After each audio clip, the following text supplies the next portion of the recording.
কলিয়াবৰৰ হাতীমুৰা মথাউৰি পৰিদৰ্শন অসম চাহ জনজাতি ছাত্ৰ সন্থাৰ সজাতি দলৰ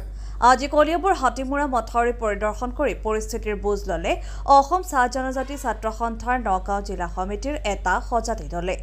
ৰাজ্যৰ প্ৰথমটো বানতে ব্ৰহ্মপুত্ৰৰ বাঢ়নি পানীয়ে হাতীমুৰা মথাউৰিলৈ ভাবুকি কঢ়িয়াই অনাৰ শংকিত হৈ পৰিছে কলিয়াবৰবাসী মথাউৰি নিৰ্মাণ কাৰ্যত বিভাগীয় কৰ্তৃপক্ষৰ গাফিলতি থকা বুলি কয় আদছা নগাঁও জিলাৰ সভাপতিগৰাকীয়ে 2017 আৰু 2024 চনত হাতীমুৰা মথাউৰি ভাঙি কলিয়াবৰত সৃষ্টি হোৱা প্ৰলয়ংকাৰী বানত ক্ষতিগ্ৰস্ত লোকসকলে আজি পৰ্যন্ত উচিত ক্ষতিপূৰণ লাভ নকৰাৰ অভিযোগ অসম চাহ জনজাতি ছাত্ৰ সন্থাৰ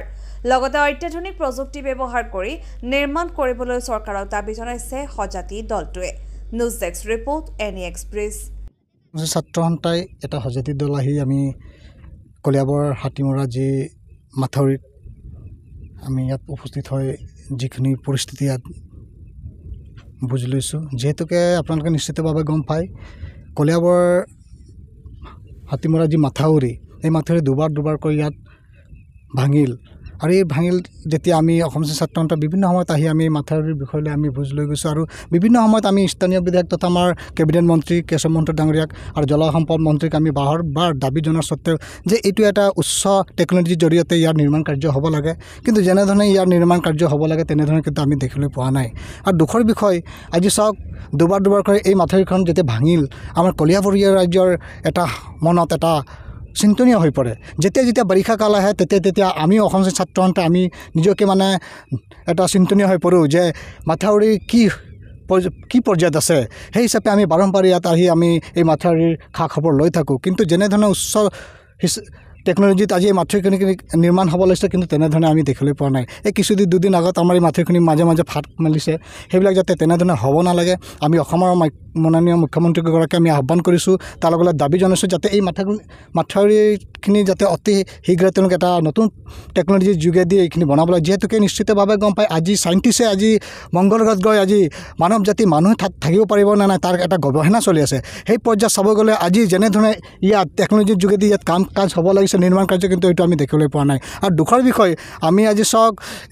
এনেকুৱা এটা যেতিয়া বাৰিষা কাল হয় তেতিয়া আমাৰ কলিয়াবৰ ৰাজ্যে আমি এটা মানে জীৱনৰ এটা ভাবুকি আহি পৰে গতিকে এনেধৰণে যাতে অনাগত দিনবোৰত হ'ব নালাগে আৰু দুখৰ বিষয় দুবাৰ 2017 চনত আৰু আজি 24 বৰ্ষত যেতিয়া এই মাথাউৰি বিধ্বস্তবাদ ধ্বংস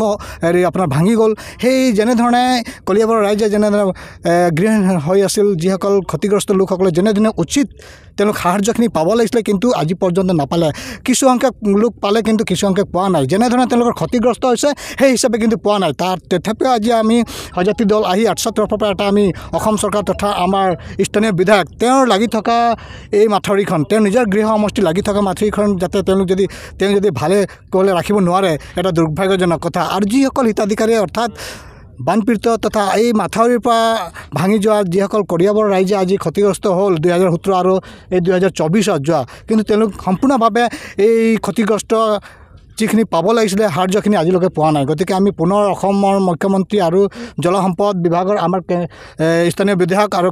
কেবিনেট মন্ত্ৰী কেশৱ মহন্ত ডাঙৰীয়াকে আমি আহ্বান কৰিছোঁ লগতে দাবী জনাইছোঁ যাতে এইখিনি যাতে সমস্যাখিনি হ'ব নালাগে আৰু অতি শীঘ্ৰে এই সমস্যাখিনি সমাধান হোৱাৰ কাৰণে আমি দাবী জনাইছোঁ বিভাগীয় কৰ্তৃপক্ষে